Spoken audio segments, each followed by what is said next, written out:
Your body remembers what your mind has tried to forget. You're 32 years old and someone raises their voice slightly in a meeting. Instantly, your heart is racing, your palms are sweating, your throat tightens. You feel like you're in danger, even though logically you know you're safe. Or you're lying in bed next to someone who loves you and they reach out to touch you. And for reasons you can't explain, your body flinches, pulls away, goes rigid. Or you're about to send an important email and your stomach clenches so hard you feel nauseous, your hands shake, your mind goes blank over an email. And you think, what's wrong with me? Why am I like this? Why can't I just be normal? But here's what you don't realize. Nothing is wrong with you. Your body isn't broken. Your body is doing exactly what it was trained to do when you were 5 or 7 or 10 years old. Because childhood trauma doesn't just live in your memories. It doesn't just live in your thoughts or your emotions. It lives in your body, in your nervous system, in your muscles, your organs, your cells. Your body is still responding to threats that happened decades ago, still protecting you from dangers that no longer exist, still running programs that were installed when you were too young to question them. And until you understand how your body holds trauma, how it stores it, how it expresses it, how it keeps you trapped in survival mode, you'll keep wondering why healing feels so impossible, why you can think your way through your trauma but still feel stuck in it. Today, we're going deep into the somatic reality of childhood trauma, not the psychology, not the theory, the actual physical, measurable ways your body carries wounds from your past. This is going to explain things that have never made sense before. And it's going to show you why healing trauma isn't just about understanding what happened. It's about teaching your body that it's finally safe to let go. Before we dive in, I need you to do something. Close your eyes for just a second. Take a breath. Notice where you're holding tension right now. Your jaw, your shoulders, your stomach. That tension, that's not random. That's your body speaking. And if you're ready to finally listen, to finally understand what it's been trying to tell you all these years, do this. Subscribe, like this video, and drop one word in the comments, release. Because that's what we're working toward. Not just understanding trauma, releasing it from the place it's been stored, your body. This community is for people who are ready to heal not just mentally, but somatically. Now let's begin. The body as a storage system. Here's what most people don't understand about trauma. Your body doesn't distinguish between physical and emotional threats. When you're a child and your mother screams at you, your body responds the same way it would if you were being chased by a predator.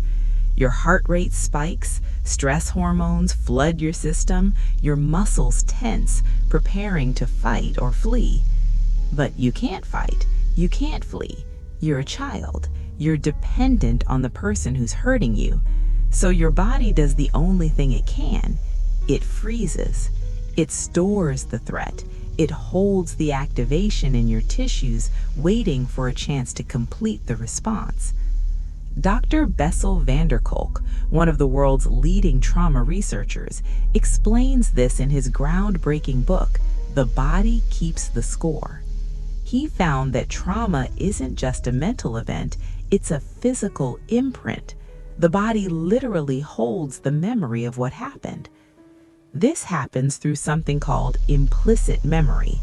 Unlike explicit memory, which is conscious and narrative, implicit memory is unconscious and somatic. Your body remembers even when your mind doesn't. So that tightness in your chest, that's not anxiety appearing out of nowhere. That's your body remembering the time you couldn't breathe because you were crying and no one came. That chronic pain in your shoulders, that's your body still carrying the weight of having to be perfect, strong, responsible when you were 7 years old. Your symptoms aren't random, they're communications. Your body's trying to tell you, we're still holding something from back then. We never got to complete the response. We never got to run, fight, or release. The nervous system hijack. Let's talk about what childhood trauma does to your nervous system specifically. Your nervous system has two main branches: the sympathetic nervous system, which activates your stress response, and the parasympathetic nervous system, which activates your rest and digest response. In a healthy, regulated nervous system, these two systems work in balance. You encounter a stressor, your sympathetic system activates, you deal with it, and then your parasympathetic system brings you back to baseline. But when you experience repeated trauma as a child, your nervous system doesn't get to complete that cycle. You're activated, scared, overwhelmed, threatened, but you can't fight or flee, so you stay activated. Your sympathetic system stays on, constantly scanning for danger. This is called chronic hyperarousal, and it shows up in adulthood as hypervigilance. You're always scanning the room for threats. You notice every shift in mood, every change in tone. You can't relax because relaxation feels dangerous. Your body has learned letting your guard down leads to getting hurt. Startle response. Someone comes up behind you and you jump out of your skin. A door slams and your heart is pounding. Your body's on high alert, ready to respond to threats that aren't actually there. Difficulty sleeping. You can't fall asleep or you wake up constantly throughout the night because deep sleep requires your nervous system to feel safe enough to be vulnerable, and your nervous system learned vulnerability equals danger. Chronic tension. Your muscles are always tight. Your jaw is clenched. Your shoulders are up by your ears because your body is preparing to protect you from threats it still believes are imminent. Or maybe you went the other way. Maybe instead of hyperarousal, you live in hypoarousal. This is when your nervous system shuts down to protect you from overwhelming activation. This shows up as numbness. You feel disconnected from your body, emotionally flat, like you're watching your life from outside yourself. Fatigue. You're exhausted all the time, no matter how much you sleep, because your body is expending enormous energy trying to keep overwhelming feelings suppressed. Dissociation. You zone out, lose time, feel like you're not quite present, because being fully present in your body feels too dangerous. The point is, your nervous system adapted to survive your childhood, and now it's running the same program even though the circumstances have changed. The freeze response and stored activation. Here's something crucial that most people don't know about: the freeze response. We've all heard of fight or flight, but there's a third response that's particularly common in childhood trauma: freeze. When you're too small to fight and you can't escape, your body freezes. This is a biological response. Your nervous system shuts down non-essential functions. You go numb, you dissociate. This is how children survive abuse, neglect, overwhelming fear. They freeze. They leave their bodies. They wait for it to be over. But here's the problem. That freeze response doesn't just go away when the threat ends. The activation, all that energy that was mobilized to fight or flee but couldn't be discharged, gets stored in your body.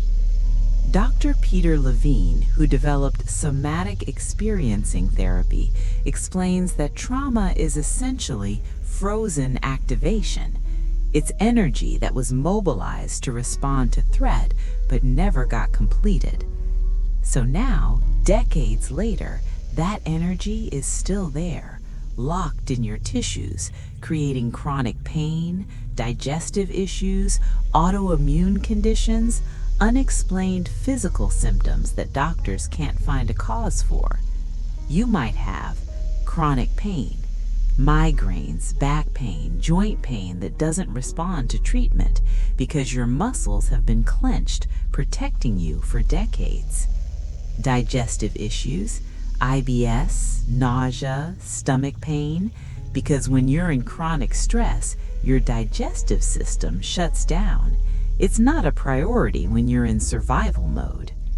Breathing problems, shallow breathing, feeling like you can't get a full breath, because when you were scared as a child, you held your breath, and your body is still doing it. Immune dysfunction, getting sick constantly, or developing autoimmune conditions, because chronic stress suppresses immune function. These aren't separate conditions, they're all manifestations of the same thing, unresolved trauma living in your body. The attachment wound in the body. Now let's get specific about how mother wound and attachment trauma show up somatically. When a child doesn't receive consistent, attuned care from their primary caregiver, it's not just an emotional wound, it's a physiological one. Babies and young children co-regulate with their caregivers. When they're distressed, an attuned caregiver helps them calm down. The child's nervous system learns, when I'm overwhelmed, I can be soothed. The world is safe. I am safe. But when that attunement isn't there, when the caregiver is dismissive, critical, unavailable, or inconsistent, the child's nervous system learns something very different. It learns, I'm on my own. No one is coming. I have to handle this alone. And physiologically, this creates difficulty with touch. Your body learned that touch isn't safe. Maybe it was associated with pain or intrusion or the unpredictability of when affection would be available. So now, even loving touch can make your body tense up. Trouble with eye contact. Looking someone in the eyes feels too vulnerable, too exposing, because when you looked in your mother's eyes as a child, you didn't see love, you saw judgment, disappointment, absence. Chronic bracing. You're always preparing for the next criticism, the next rejection, so your body is perpetually braced, shoulders hunched, chest collapsed, making yourself smaller. Abandonment panic. When someone you love walks away, even temporarily, your body goes into full panic, heart racing, can't breathe, feeling like you're dying, because your body remembers when mom left, it felt like annihilation. Inability to receive. Someone offers you help and your body tightens. Someone compliments you and you feel nauseous, because receiving requires opening, and your body learned being open leads to being hurt. The perfectionism pattern. Let's talk about how the need to be perfect shows up in your body. If you grew up with conditional love, where approval was based on performance, achievement, or being who your parents needed you to be, your body learned to be in constant performance mode. This creates chronic muscle tension, particularly in your shoulders, neck, and jaw, because you're always holding yourself to impossible standards. Your body is literally holding you up, trying to keep you from collapsing under the pressure. Shallow breathing. You can't take full breaths because full breaths require letting go, and letting go means potentially failing to maintain the perfect image. Digestive issues. Your stomach is always upset before big events, presentations, or any situation where you might be evaluated, because your body remembers being evaluated meant potential rejection. Exhaustion. You're pushing yourself constantly, ignoring your body's signals for rest, because stopping feels dangerous. Your worth was tied to productivity, so your body never learned it's safe to stop. Difficulty with pleasure. You can't fully relax into pleasurable experiences. There's always a part of you monitoring, making sure you're doing it right, making sure you're not being too much or not enough. Pause for just a moment. Put your hand on your heart. Feel that heartbeat? That's your body working so hard to keep you safe, holding patterns that once protected you, still running programs from childhood. If this is helping you understand why your body responds the way it does, leave a comment with that word, release. And if you haven't subscribed yet, do it now, because we're going to keep going deeper into how trauma lives in the body, and most importantly, how to start releasing it. Now let's talk about what happens when trauma stays stored. The long-term physical costs. Here's what happens when trauma stays stored in your body for years, decades. Chronic illness. The ACE, Adverse Childhood Experiences study, one of the largest investigations into childhood trauma and health outcomes, found that people with high ACE scores are significantly more likely to develop chronic diseases, heart disease, diabetes, autoimmune conditions, cancer. This isn't coincidental. Chronic stress from unresolved trauma keeps your body in a state of inflammation, and chronic inflammation is at the root of most major diseases. Accelerated aging. Trauma actually affects you at a cellular level. Studies show that childhood trauma can shorten telomeres, the protective caps on your chromosomes, which leads to accelerated aging and increased risk of disease. Chronic pain syndromes, fibromyalgia, chronic fatigue syndrome, complex regional pain syndrome. Many of these conditions have strong correlations with childhood trauma. The body is expressing through pain what it can't express through words. Reproductive issues. Trauma affects hormones, which affects fertility, menstrual cycles, sexual function. The body that doesn't feel safe doesn't prioritize reproduction. This isn't meant to scare you. It's meant to show you your body is not betraying you. Your symptoms are not random. They're the logical result of carrying unresolved trauma for too long. The body's attempts to communicate. Your body is constantly trying to tell you what it needs, but most of us were taught to ignore those signals. You learned as a child, my needs don't matter. My body's signals are inconvenient. I should push through, be tough, not complain. So now when your body says, I'm tired, you drink coffee. When it says, I'm in pain, you take ibuprofen and keep going. When it says, I need connection, you scroll social media instead. But your body doesn't give up. It just gets louder. First, it whispers, fatigue, mild tension, occasional pain. Then it speaks, chronic headaches, digestive issues, sleep problems. Then it shouts, panic attacks, chronic illness, physical collapse. This is your body trying desperately to get your attention, trying to tell you we're still holding something from back then. We need to release it. We need to be heard. What healing actually requires? So how do you heal trauma that's stored in your body? How do you release what's been held for so long? You can't think your way out. This is crucial. You cannot heal somatic trauma through thinking alone.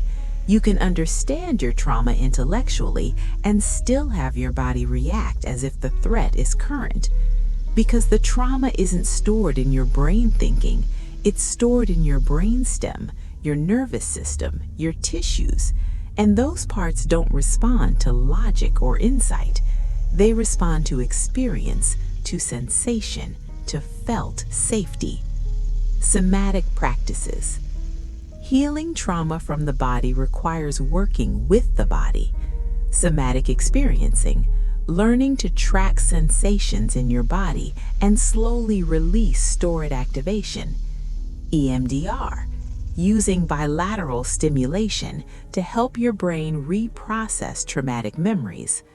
Trauma-informed yoga, using movement and breath to reconnect with your body and build tolerance for sensation. Breath work, using specific breathing patterns to regulate your nervous system. Body-based therapy, working with a therapist who understands that talking isn't enough. You need to work with the body directly. Building felt safety.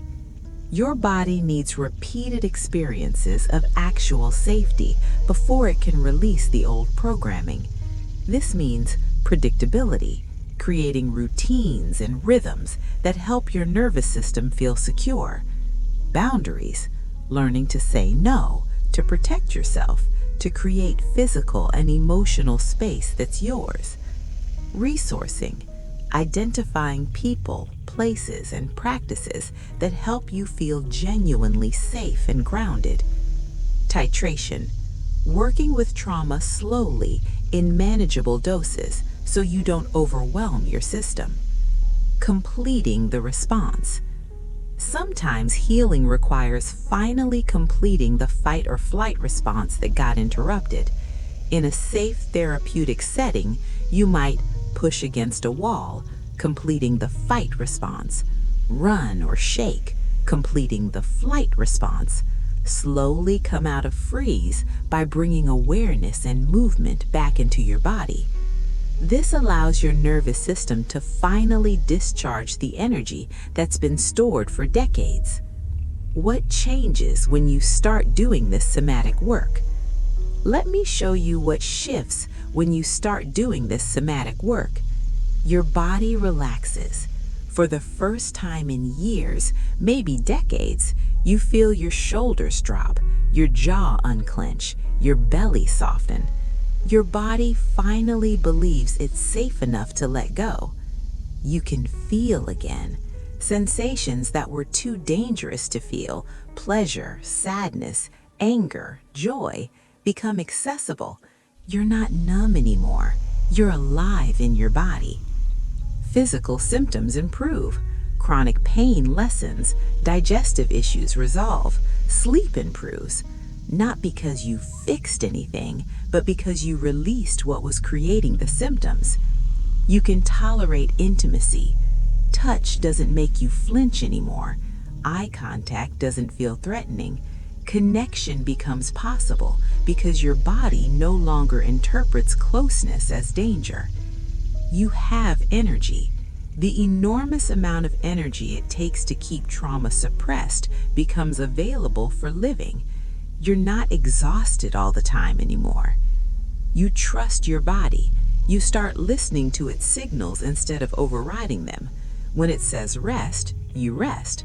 When it says no, you honor that. You become allies instead of adversaries. The truth about your body. Here's what I need you to understand. Your body is not broken. Your body is brilliantly designed. Every symptom, every reaction, every pattern, it's all your body trying to protect you.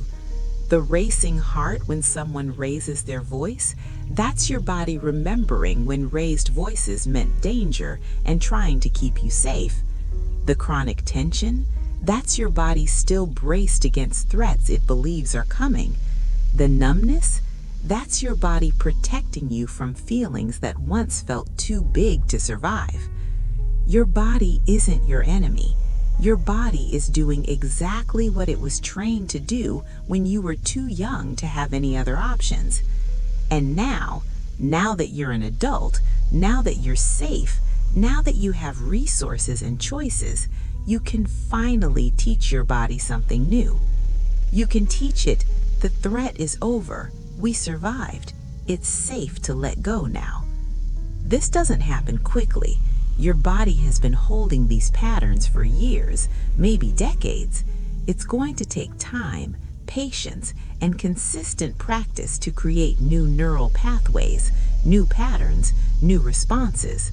But it is possible. Your nervous system can learn regulation. Your body can release stored trauma. You can feel safe in your own skin for the first time in your life. Not through force, not through willpower, not through thinking differently, through listening, through honoring, through working with your body instead of against it. If this helped you understand why your body does what it does, share it with someone who needs to hear this, someone who's been blaming their body for responses that are actually adaptive. Leave a comment. What's one way your body has been trying to communicate with you that you've been ignoring? And remember, your body has been carrying this trauma because it didn't have any other choice. But now you do. Now you can choose to help it release, to finally let it rest. Your body has been waiting for you to come home. It's ready when you are.